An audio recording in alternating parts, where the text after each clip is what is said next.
I don't have to interrupt you in the middle of your argument. Yes, sir. Good morning, and may it please the court. Good morning. I'm Steve Wazowski, as Special Assistant Public Defender for Jevon Treseant. At this time, I would like to reserve 2 minutes for rebuttal. Sure. This case is an appeal from a conviction for the sale of cocaine by aiding and abetting it. We submit that the conviction should be reversed for the reasons set forth in the brief. Because of the limits on time, I will focus my attention on the first issue and the third issue in the brief. The first issue is the improper admission of general criminal behavior pattern testimony about typical drug sales. Such testimony is forbidden by this court's decision in Louder versus State. The court held there, and this is a quote, "Every defendant has the right to be tried based on the evidence against him, not on the characteristics or conduct of certain classes of criminals in general." But that's exactly what happened in this case, from both Officer Prieto and Sergeant Acosta. Well, you're objecting that there was testimony that he was a drug runner, a runner. But what's the difference that's saying that somebody's the getaway driver in a robbery? I mean, we know that when there's a robbery, there's a getaway driver many times, and in drug transactions, there's frequently a runner. Well, the getaway driver is somebody observed by direct experience, by sight. Whether somebody is a runner is an inference that has to be drawn based upon circumstantial evidence. Didn't they see this guy go back and forth several times? No, that was in DM versus State. This is what happened here. You had the two men meet up with the third man, Treseant. The testimony is We had two men meet up on a corner, walk together, go into a gate, meet up with the defendant. Yes, in the and they courtyard. observed all of this. Yes, sir. And then they observed the exchange. Am I correct? Well, no, that's not correct. They observed Mr. Treseant extend his hand to Right. Mr. Franceschini, but both officers And then when Mr. testified- Franceschini was arrested, he had the packets of cocaine on him. Am I correct? You are correct. Okay. And then there was the money. So you were first addressing one issue, and we kind of shifted gears a little bit on the other, but let's follow up on Judge Cortinez's. I mean, why are we here on that issue? Well, Your Honor, I think the question I hope you'll put to the state is why did the state feel it necessary to resort to testimony about what happens in other cases? This is on page 270 of the record. This is Officer Acosta by the prosecutor. You testified in your experience that these transactions are usually conducted in terms of someone exchanging money for drugs. Yes, sir. Okay, did you ever see transactions involving a middleman? Clear reference to other cases. Objection, relevance, overruled. And how would you characterize the transaction that you saw occur with Mr. Treseant?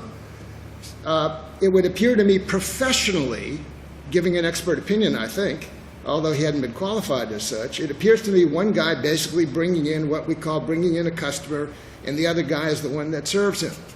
So I think Your Honor's question is, was there enough evidence to convict him without this testimony? And we'll never know for sure because it was put into evidence and it was put in improperly. But I assert that the state's case was circumstantial and not very powerful. Well, listen, I see this as something that has a slight distinction. It's one thing to say, I as a detective observed behavior that was consistent with my experience. Yes. And I recognize that behavior as being the behavior of a runner. And it's another thing to say everything that they were doing is consistent with what I've seen in 100 other cases where an individual acts as a middleman as a runner. Yes, sir. Slight distinction, but they are different, aren't they? There is a difference, and the case that the state relies on shows you the difference. The case relies on is DM. And in that case, you had observation over a period of 15 minutes and 4 instances of the defendant acting as a lookout. And the court in that case said that, if I may quote very briefly, that, quote, based on this conduct, defendant appeared to be acting as a lookout. Quote, it was based on an officer's observation of DM's specific behavior in standing on the sidewalk, receiving money, appearing to be looking for someone and always remaining on the sidewalk while another person went back and forth getting what turned out to be the drugs. It is, Your Honor, a different situation. In this case, you I mean, have, that was a generalization. The description of the events in this case were specific to the parties, to the individuals who were involved. The person who handed over the money, the person who received something, who was later found to be in possession of cocaine. the testimony, I invite your attention to page 270 of the record. The testimony is about what usually occurs. Well, the first part of the testimony is what he observes, right? I mean, he says, it appears to me one guy basically bringing in what we call bringing in a customer, and the other guy is the one who serves him. Yes. So that he's talking about his observation, right? It Well- appears to me that's what he's observing. We need a point in time, Your Honor. If he's making that statement at the point in time where they meet up in the courtyard, he's got nothing. Well, but that's subject to cross-examination. I mean, he's not saying a particular point in time. What we're saying is, this is what I observed, and it's up to a defense attorney to pinpoint the observation, or for the prosecutor later to pinpoint it, if he didn't. Well, Your Honor, respectfully, I have to disagree. A pure observation would be, I saw Mr. Treseant extend his hand toward Mr. Frantuccini. Mr. Frantuccini gave some money to Mr. Bunton. That would be pure description of what occurred. And it would Are you be... suggesting that in light of the officer's experience, he cannot say that what I observed appeared to me to be a drug transaction with a middleman? That's what this court holds. And four other cases, Hicks, White, Hamilton, and a fourth case cited in the brief at pages 13 or 14 say specifically that runner-server testimony is forbidden.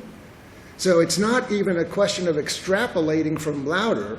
It's a question of specific cases in the First District and the Fourth District in particular saying you cannot have this runner and server testimony because it invites the jury to convict the defendant not based on what he did, but rather on what others in similar circumstances Let me have ask you a done. question. Suppose I did agree with you. Wasn't there testimony in the record of the observation of these two police officers as to what occurred? I know they lost him for a split second. Yes, sir. But when they followed him to the gate, when they finally, there was a movement and they finally stopped the three gentlemen, the one had cocaine in his possession, the tourist, and they had noticed an exchange and there was money dropped. So could this not be harmless error? Well, I'd like to address that. The question is there a reasonable possibility that this error in admitting the general Right. crime behavior pattern testimony contributed to the verdict? I submit that there is. It's the state's burden to show that there's no reasonable possibility. Why did they bring it out? Because they had a circumstantial case. If the issue were pure sufficiency of the evidence, Your Honor, I would agree that the evidence would be sufficient to sustain a conviction. But that's not the question before us. The question before us is whether the playing field was tilted by the admission of evidence not specific to this particular case, but rather drawing on other crimes, what runners and servers do in other cases. So that's why it's not harmless error. Understand. And if I may turn to my second point. Sure. The second point has to do with a challenge for cause of juror number 4. This juror volunteered without being asked directly by defense counsel. As far as credibility, this is a quote, but as far as the credibility, you would think that if it's because it's a police officer, the one that is doing the testimony, and I'm eliding a passage, he or she is supposed to say the truth. Defense counsel, do you feel that way about police officers, that's part of their training? Juror number 4 says, and it's some broken English here, quote, of course you tend to believe that a police officer you know says the truth and whatever. So she has shown a clear predilection for believing police officers, and the police officer in this case the two police officers are the crucial witnesses. Now, the state argues that the witness was rehabilitated. When she said at the very end, so you're going to believe officers over a civilian witness or lay witness, and she says, quote, not necessarily. Well, the question was, do you come into this trial, jury selection, tending to believe the police officers are more likely to tell the truth? And she says, not necessarily. Not necessarily. Well, And the defense goes right on. Oh, all right, somebody answered over here, and they move on. well, no, he struck her with a peremptory. Well, but he didn't go any further than that when she said not necessarily. Am I correct? Well, And she said not necessarily. That's correct, and that's an equivocal answer under the case of Henry And our versus... standard of review is manifest error, isn't it? No, no, it's... So there was an objection and it was preserved. It was preserved. prior to- yeah. It was preserved. It was a textbook case of preservation. He struck... It was preserved. He struck the juror and asked for additional peremptories, was denied, and objected to the panel. The bottom line question on this one is, was there a reasonable doubt as to whether or not she was impartial? If there is a reasonable doubt, then she should have been excused, and you have a Trotter violation, which is per se prejudicial. Thank you. Thank you, counsel. You went a little over, but you'll have about a minute for rebuttal, okay? Thank you. Good morning. May it please the court, Mike Mervine on behalf of the state. Morning, counsel. As to the first issue, Your Honors, the officer testified that he had 17 years' experience. He testified as to what he saw, and then he gave the opinion that it appeared to be that the defendant was a drug runner.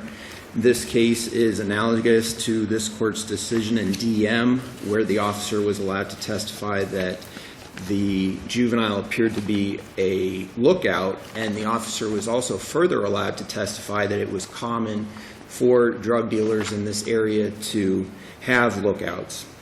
The defense cites several cases, Hicks, White, Thomas, and in all of those cases, as outlined in the state's brief, the officer was asked to give a general opinion about drug dealing in general, what happens in other cases. So, And that's the difference. The difference is, my observation is consistent with this kind of activity based on my training and experience, as opposed to this kind of behavior that I've observed in 14 other drug dealers or drug deals suggests that this person is a drug dealer.